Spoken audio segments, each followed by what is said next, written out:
Well, I'd never really thought of it like that before. Right, and I'm not saying it would be easy, but that would be the way that I would go about solving world hunger. Brilliant. But I've got to finish medical school before I can worry about any of that. Ready? Oh, there she is. Well, Thomas, hey. Pleasure to meet you. Oh, the pleasure was all mine, sir. So where are you two headed tonight? Well, we will be spending the majority of the evening volunteering at the local homeless shelter. And before that, I will be leading a Bible study at my grandmother's nursing home. So, Wow. So what time can I expect her home? is 9 o'clock too late?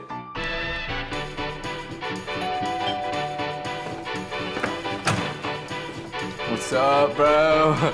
The name's Phoenix. Huh. Here to pick up your daughter and stuff?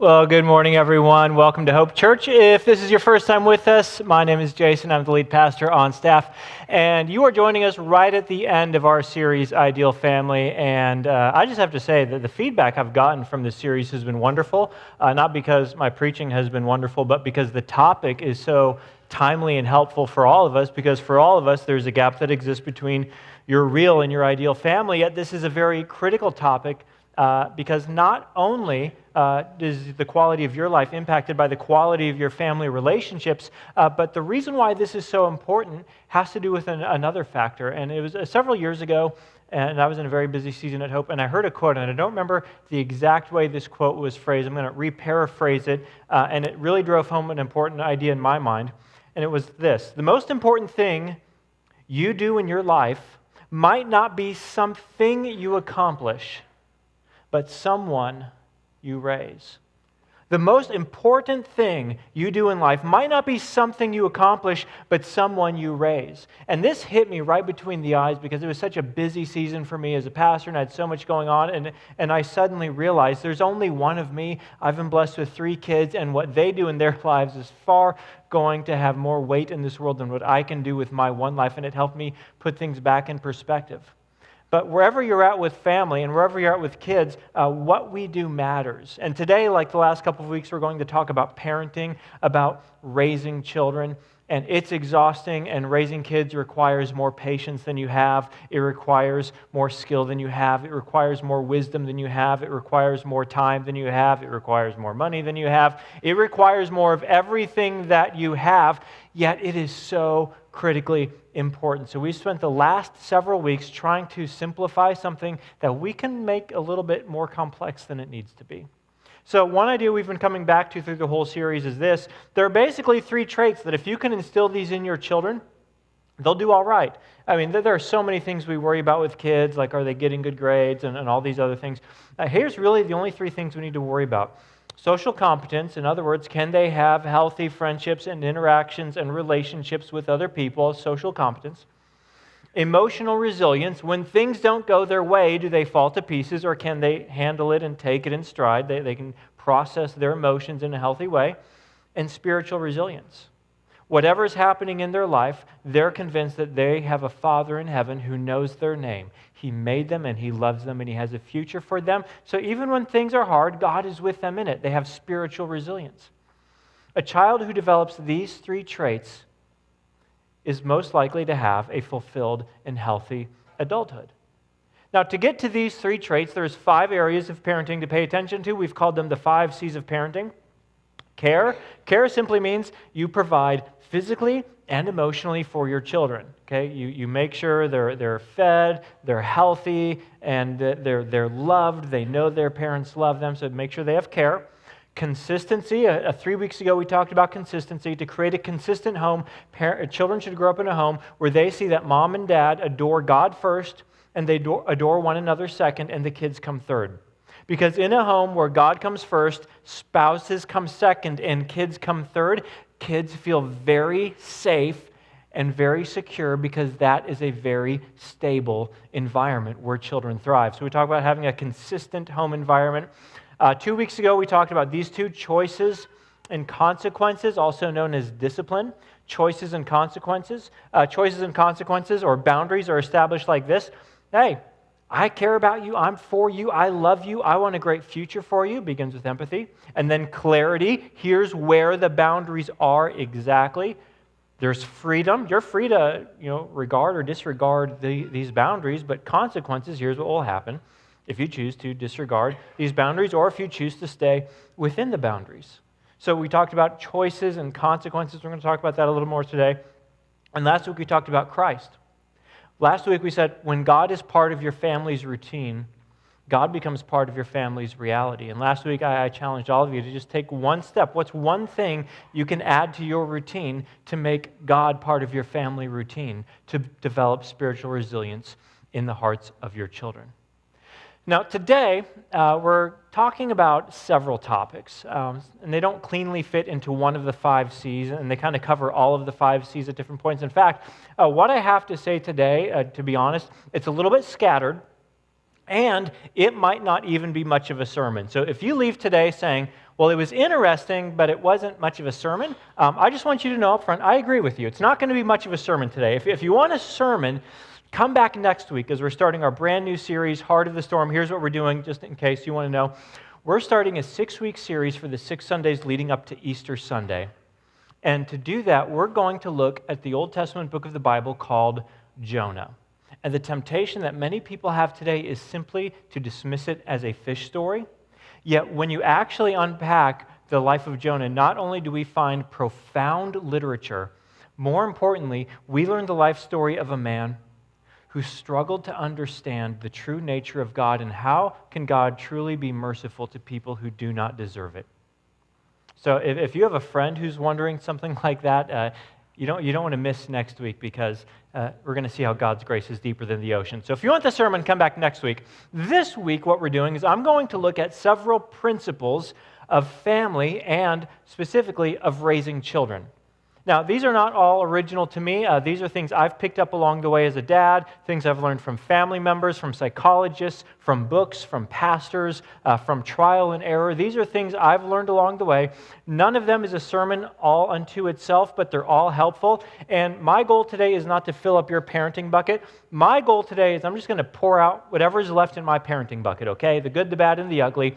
Your responsibility is to take whatever is useful, you take it, and you put it in your bucket. And that's how we're going to approach today by looking at 8 critical principles of raising children the way I see it. That's what I was going to call the message, the way I see it, I decided against it. I was also going to call it the kitchen sink. So I'm just going to throw a lot of stuff at you today, throw stuff at the wall, and see what sticks. So whatever's helpful, take it with you. If it prompts interest or intrigue, you can go ahead and reach out to me. Say, hey, do you have any more books or things to pursue that particular principle further? That'll be fine. The first thing I want to cover, and the reason why the message is called Stage Appropriate, has to do with the fact that parenting is filled with different stages or different phases. In fact, really, what we're going to begin by saying is that there are 4 distinct stages of parenting, and that's a little simplified, but broad strokes to help get a handle on it. There are 4 stages of parenting. Now, oftentimes when we talk about raising kids, when we say that something is just a stage or it's just a phase, have you noticed that often we're talking about something that's negative? Like, she started teething, she's not sleeping through the night. Well, don't worry, it's just a phase she's going through. He's in a phase where he doesn't want to go to dad, he only wants to go to mom, but it's okay, it's just a phase, he'll outgrow it. Okay, he got to middle school, he started smelling bad, and he doesn't want to shower every day. Don't worry, girls will get cute, he'll start to shower every day, it's just a phase that he's going through. There are always these different phases and stages of life when kids are growing up, and we often view them as a negative. Today, I want to reverse our thinking on that. The phases and stages of life are very small windows of opportunity where you have unique opportunities as parents to shape the lives of these kids. She's teething. She's not sleeping through a night. It's a phase, and it's going to end slowly. There are certain things that child can only learn in that season of life. He's 5 years old. He's starting school. That's just a short season of life, and you only have a short amount of time because he's not going to be 5. He's going to turn 6 soon, and there are things you can train a child when he's 5 that you can't train after that. It's a short window. It's a short amount of time. It's just a phase. We have to make the most of it. Now, that's true no matter who you are, Christian, non-Christian. There are all these stages and phases of life, and you don't want to miss them because everyone brings unique opportunities. But for those of us who are Christians, for those of us who follow Jesus, for those of us who say, Jesus forgives our sins, and he has a home for us in heaven, this is even more critical. It's more critical because there are certain things you can teach about God at each phase and stage of childhood. Because we don't just want our kids to live fully, we want our kids to live forever. And we want to grab all these seasons, all these stages, all these phases of life and make the most of them to invest in our kids so that they can build social competence, emotional resilience, and spiritual resilience. So, here are the 4 stages of parenting. From ages 1 to 5, we have the discipline years. Ages 1 to 5, we have the discipline years. This is the stage of life where they start to grow teeth, where they learn how to crawl, they learn how to speak, they learn how to walk, they learn how to feed themselves, they learn how to use a toilet. There's so much early learning going on in this stage. These are the discipline years. These are the years where children must learn that there is danger and there is safety. These are the years where children begin to learn there is good and there is bad. These are the years when children begin to learn that there is such a thing as authority and I am not the center of the universe. Life is not all about me. It's the discipline years. Now, some people would push back on this and say, but Jason, the ages 1 through 5, that's too young to discipline. They don't know any better. They're just kids. Exactly. They don't know any better. Children are not born with wisdom. Children are not born with self-discipline. These are things that must be taught, and it begins in these years. Besides, if you think about it, statistically speaking, no one on the planet is as violent and evil as a 2-year-old.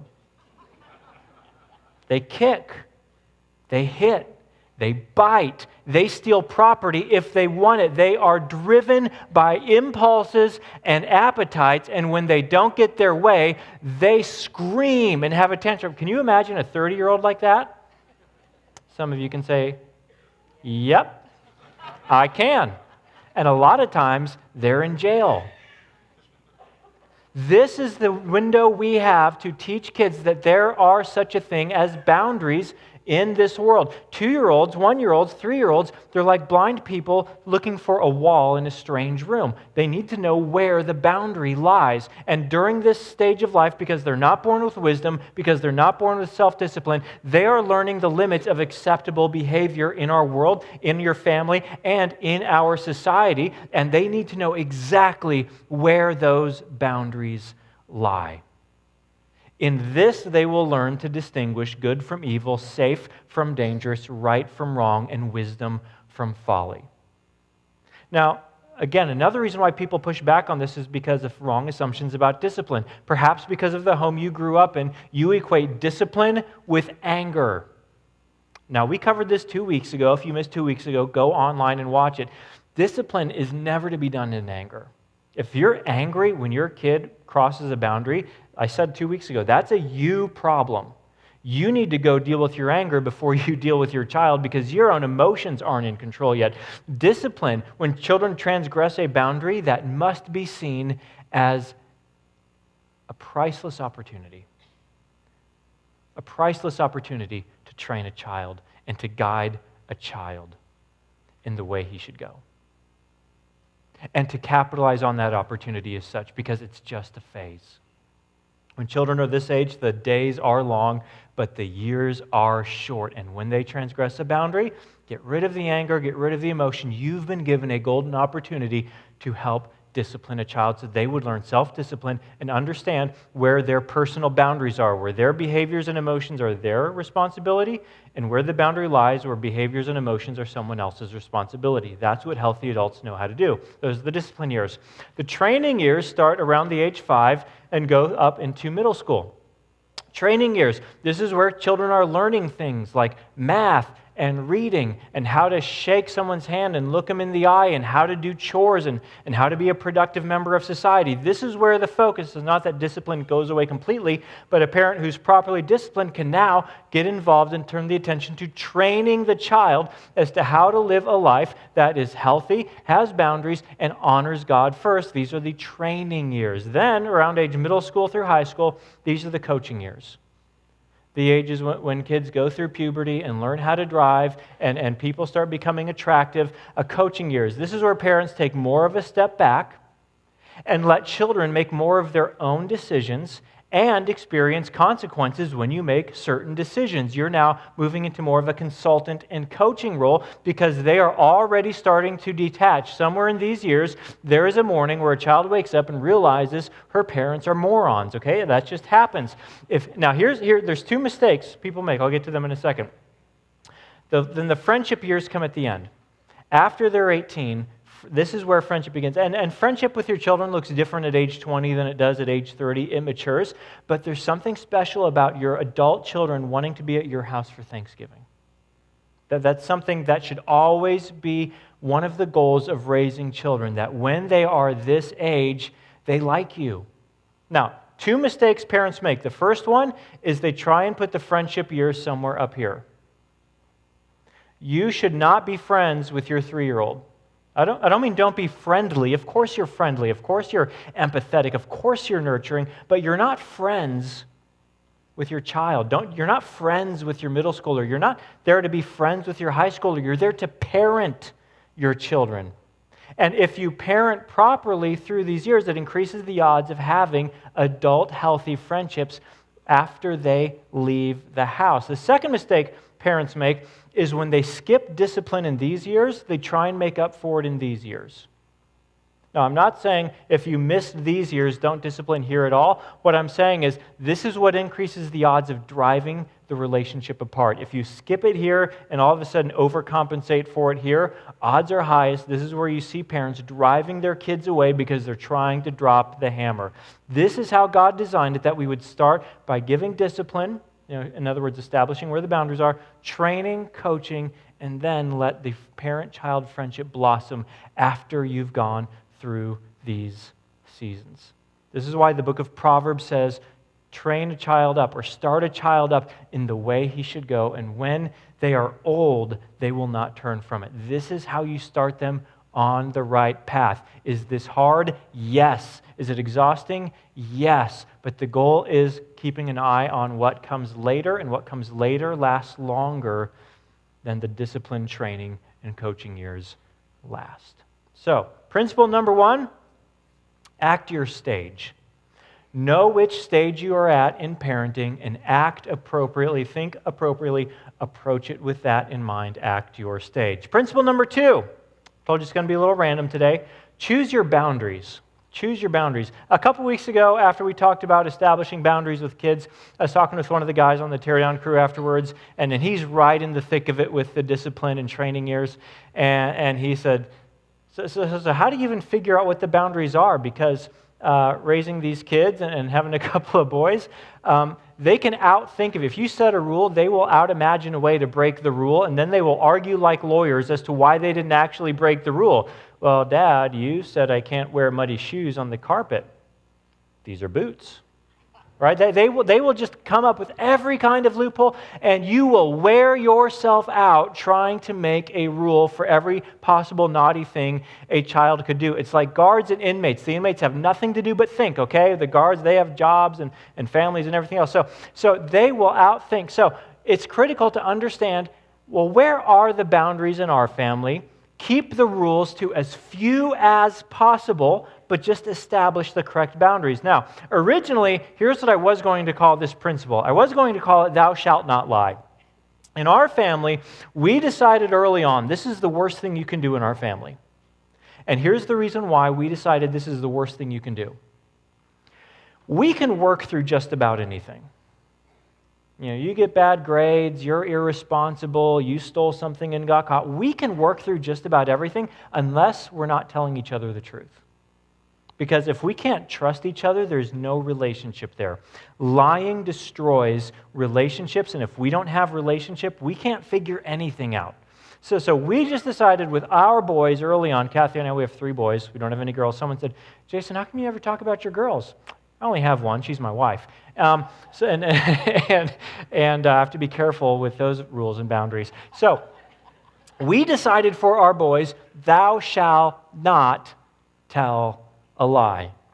Now, as I was raising them, I thought, I better check in and see how I'm doing with communicating this. I want to make sure they understand this idea. And after all, I'm like a public communicator, so I'm sure they have this idea down by now. So one day, we're just having a good time. No one was in trouble. The topic of lying hadn't come up in quite a while. So I just thought I'd kind of check them to make sure they understood the big rule of our family. And I said, hey, kids, I got a question for you. What's the worst thing you can do in our family? Silence. A few seconds later, one of my kids goes, worship the devil.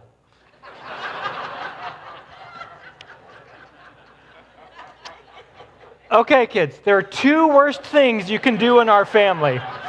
We do not worship the devil, and we do not tell lies. Now, the problem was that this isn't adequate. This wasn't quite enough to cover all the scenarios of life, but the kid actually had pretty good theological insight. This is what Jesus said about lying in John chapter 8. Jesus said to the Pharisees, you belong to your father, the devil, and you want to carry out your father's desires. He was a murderer from the beginning, not holding to the truth, for there is no truth in him. When he lies, he speaks his native language, for he is a liar and the father of lies. So I'm like, okay, there's actually a good connection there. Maybe I'm not so bad as a communicator between lying and worshiping the devil. But there are other critical boundaries. So I'm just going to show you what Kathy and I settled on when it came to establishing boundaries for our family rather than trying to make rules for everything, because we started there and we realized quickly this is not going to work. So we established 3 boundaries. We called them the 3 disses. Dishonesty, that covers lying. Disobedience, in other words, just defiantly doing the opposite of what your parents asked you to do. And disrespect. We just decided, because with 3 boys, they will find so many ways of skirting the edges of so many rules, and a lot of it, honestly, we choose to ignore, but we pay attention to the 3 disses: dishonesty, disobedience, and disrespect. Now that we're, halfway, 2/3 through the parenting journey, I might even simplify this to 2 rules. Based on what I've learned along the way. I might just simplify it to the 2 H's, honesty and honor. Honesty and honor. If we can always be honest and we always honor other people, that'll cover the disobedience part of it, because you're not honoring people when you're just defying them. But the fewer the rules you can have in your home, the better. And just paint the clear boundaries for what you decide. I was talking to a family a couple months ago. They said for us, one of our boundaries is we just want to make sure our kids are always respectful and kind to other people. I said, that's an awesome boundary.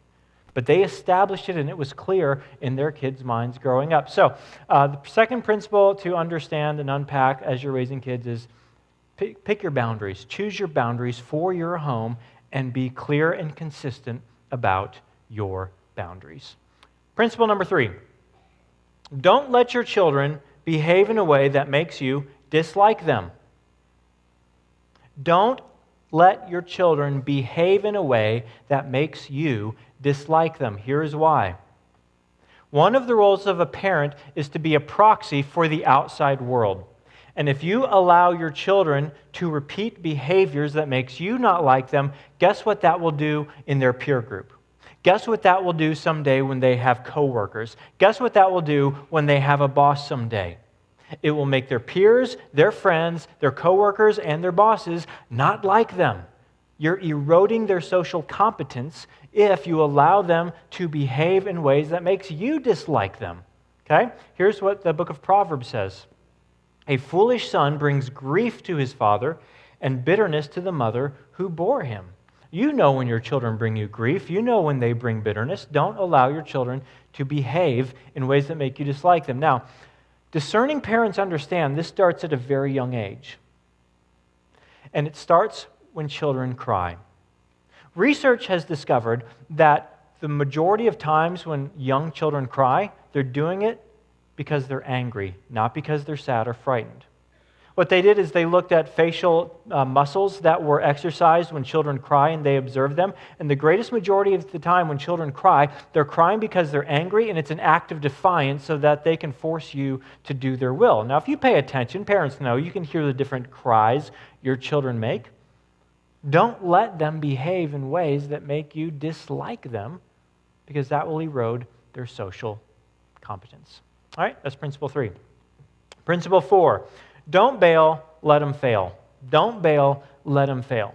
In other words, let them suffer while they are still very young the natural consequences of the choices that they make. Okay? If you ever have to run down to the school when your kids are in school to sort something out, if you're doing that more than once every 4 or 5 years, you're bailing. You're bailing them out. When your kid comes home and says, the teacher hates me, the teacher's so unfair, I did the same work as everybody else, but I got a C and they all got A's, right? Your temptation as a parent is to get all bowed up and run down to the school and go talk to the principal and straighten everything out. Or you could see that as an opportunity to say and ask the question, so what do you do when you're under an authority figure who acts unjustly? And you train them and you coach them through that dilemma. Which one is going to help them grow? Which one is going to help them learn? Which one is going to help them thrive as adults? I bet if you work through that with your child, they'll learn more in that one moment than they will for the rest of the semester of that school year. If they make choices, let them suffer the consequences. If they don't do this when they're young, they'll do it when they're in their 20s and 30s when the stakes are very high. So don't bail, let them fail. Principle number 5, check their hearts. Check their hearts. The easiest thing to fall into as parents, and I've done this myself, is to fall into behavior management approaches to parenting. If I don't like your behavior, I'm going to deal with the behavior and I will get that behavior in check. And neglect to parent the heart of the child. You know I'm going to bring this verse out, Proverbs chapter 4. Above all else, guard your heart, for everything you do flows from it. We can't just check the behavior of our children. We have to check the hearts of our children. So last week I talked about how when your kids are very young, you can develop a bedtime routine, and part of that is sharing highs and lows. Hey, what was the best part of your day? What was the worst part of your day? Highs and lows. When they're somewhere in those training years, you can add another set of questions to highs and lows. And the questions are these. Hey, how's everything in your heart?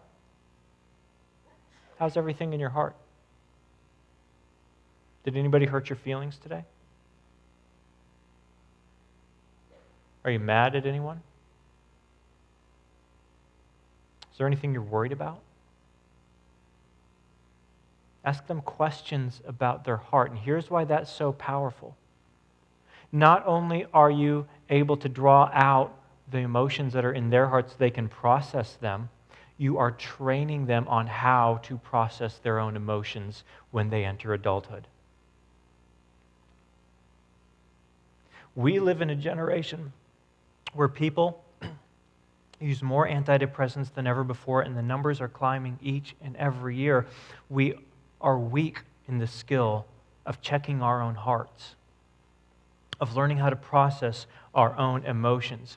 Ask your kids those questions regularly when you have space so that they can learn to guard their own hearts, because everything we do flows from that. So check their hearts. Next one, number 6. Use more empathy. Use more empathy. In the first several years of me for raising kids, this was my biggest weakness. I did not use enough empathy with my kids. In fact, that's why there's a Bible verse on this. It says this: fathers, do not embitter your children, or they will become discouraged. I was more of a disciplinarian out of the gate, and hey, these are the boundaries, this is the way it is. But that discourages kids.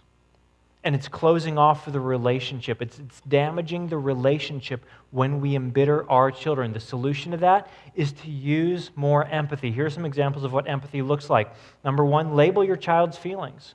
I had to learn how to do this. Say, hey, buddy, looks like you're pretty upset about this. Isn't that so? Hey, it looks like you feel I'm treating you unfairly. Isn't that right? Looks like you're pretty disappointed in the outcome of this project. Isn't that so? If you can help your child label their feelings and then let them talk, let them think about it. And until we are aware of what we're feeling, it's very hard to process it. So find spaces to label your child's feelings. Even when they've just done something totally naughty, still take a moment, label their feelings, practice empathy with them. It looks like you're pretty mad with what I said, aren't you? And let them talk about it. Second, validate your child's feelings. I can see why you'd feel that way.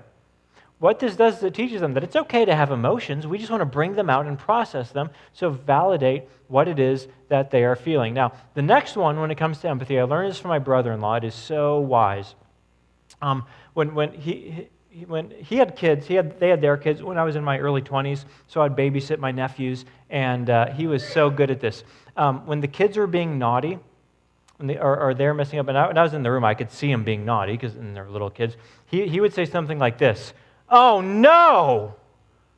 Or this was actually his favorite, "Ah, shucks!" And he would say it with such surprise in his voice.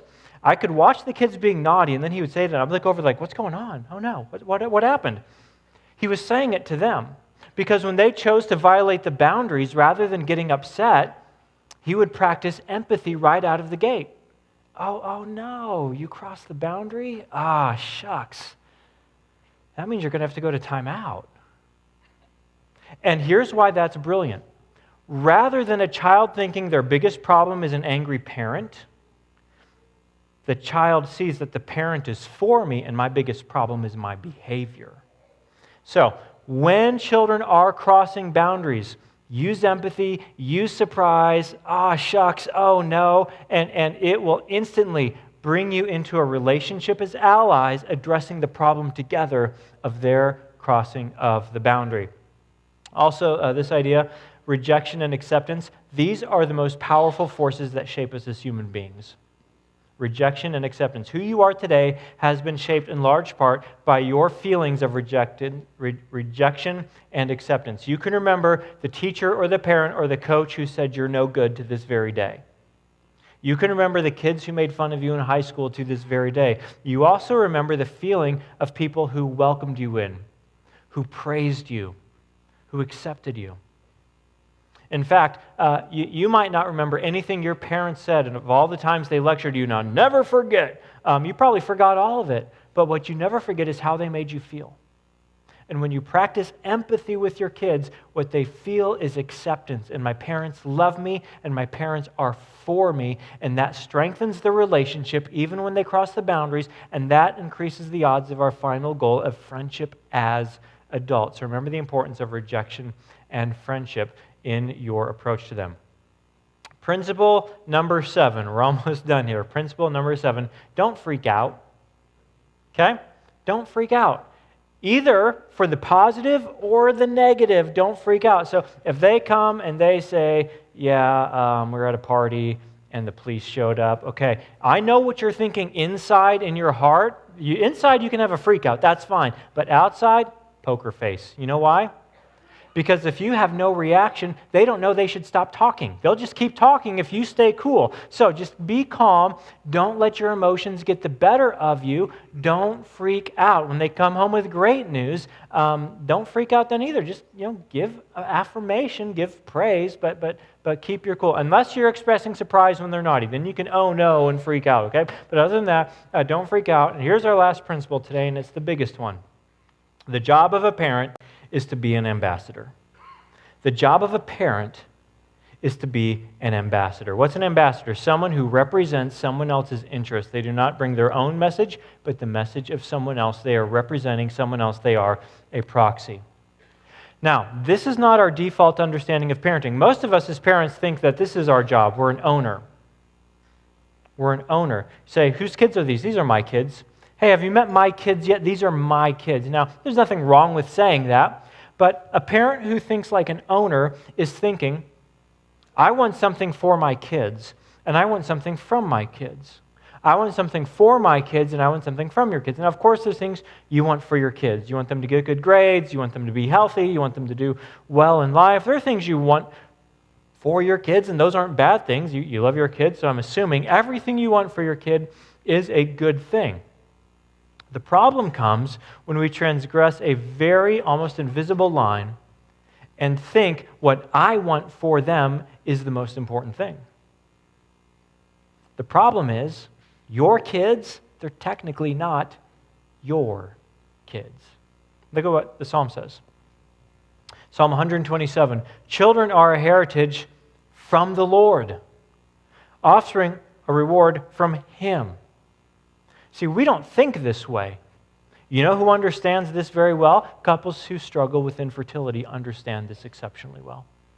Or look at another psalm, Psalm 139. It says, for you created my inmost being. You knit me together in my mother's womb. If you have ever had a child and you hold that child in your arms for the first time, you know how true that is because you think to yourself, man, I mean, we made a baby, but I mean, this is a human being. I mean, our part was like, 5 minutes. It wasn't hardly anything. And the wife looks at him and says, 5 minutes? 3 minutes. But look at this. This is amazing. It's a human being. This is just remarkable because children are from the Lord. They are God's children. Now, here's how you intuitively know this is true. Think about your parents. They don't own you, do they? You're responsible for your own life, and you are only accountable to God for your life. They guided you, they disciplined you, they trained you, they coached you, hopefully. But you're on your own. They don't own you. That's also true when you go down a generation. Those little kids, you don't own them. They're accountable to God for their lives.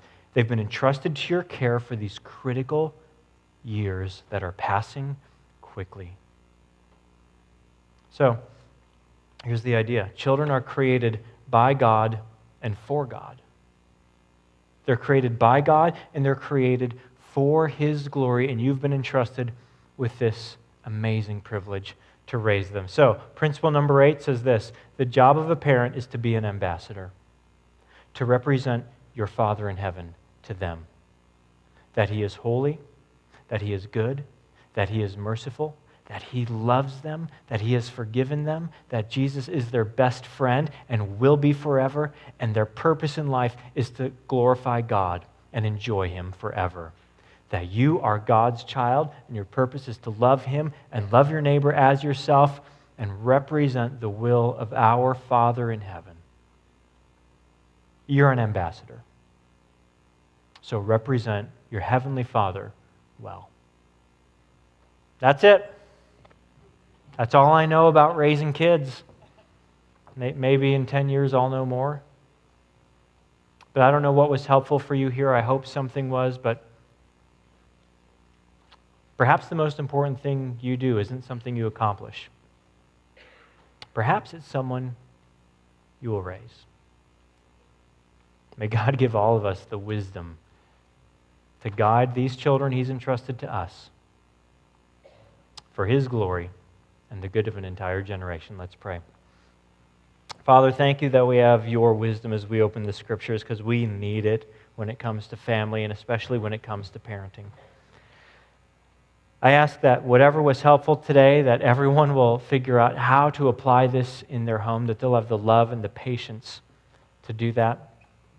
I ask that we will be the kind of friends that when our friends are raising children, we will have the courage to speak up what is true, to help guide them. Because, Father, a generation is at stake. Hearts of people You created are at stake. So we ask for Your blessing on our children and their children after them, that they may know and fear You. You didn't just make us to live fully, You made us to live forever. So help all of us to grab the opportunities we have in every season and stage. We ask this in Jesus' name. Amen.